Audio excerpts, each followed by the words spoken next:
ఇప్పుడే మీరు అక్కడ చూశారు. మామూలుగా మనకు మామిడి ఉంది. ఒక ఉదాహరణ, ఒకప్పుడు మామిడి మనం ఎప్పుడు వ్యాపారం చేసేవాళ్ళం కాదు. నేను కూడా రాయలసీమ బిడ్డే, ఇక్కడే పుట్టా, మాకు కూడా మామిడి తోటలు ఉన్నాయి. ఆ రోజు నేను మామిడి తోట చూస్తే ఇంటికోసరం 1 ఎకరా 2 ఎకరాలు వేసుకునేవాళ్ళం. ఆ తర్వాత 4-5 ఎకరాలు ఉంటే ఏం చేయాలో తెలియక అందరికి కూడా ఇచ్చిన తర్వాత ఒకసారి పంపకాలు కూడా చేసేవాళ్ళం.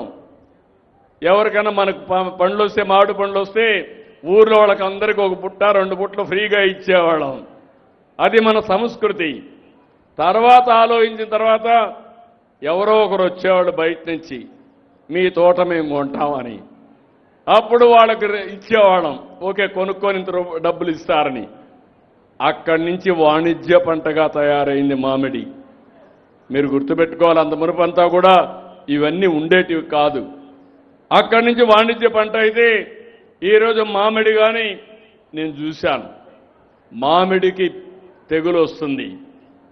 మామిడి అటు ఇటు ఊగితే ఆ కొమ్మలు రాచుకొని పండు కూడా సరిగా ఉండదు. దానికి ఈరోజు పేపర్ కవర్ పెట్టారు.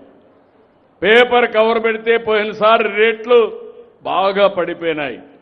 నేనే ఆ రోజు 4 రూపాయలు ప్రతి ఒక్క కేజీకి సబ్సిడీ ఇచ్చాను.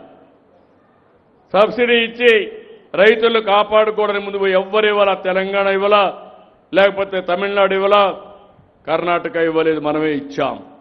ఇప్పుడు కొత్తగా ఇంట్రడ్యూస్ చేశాం, 50% ఈ కవర్ ఏదైతే ఉందో ఆ కవర్ ఒక్కొక్క పండుకు ఒకటి పెడితే మంచి నాణ్యమైన పళ్ళు వస్తాయి.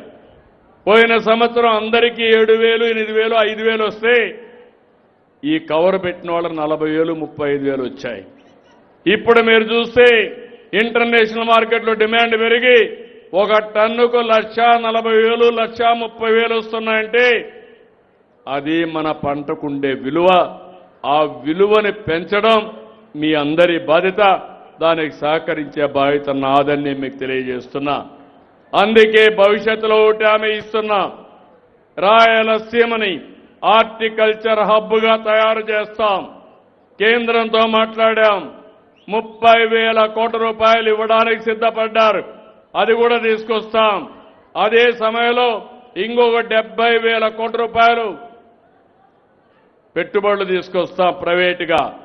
ఈ రెండు పెట్టి 1,00,000 కోట్ల రూపాయలతో ప్రపంచంలోనే బిగ్గెస్ట్ హార్టికల్చర్ హబ్గా నా రాయలసీమను తయారు చేసే బాధ్యత నాదని మీ అందరికీ హామీ ఇస్తున్నా.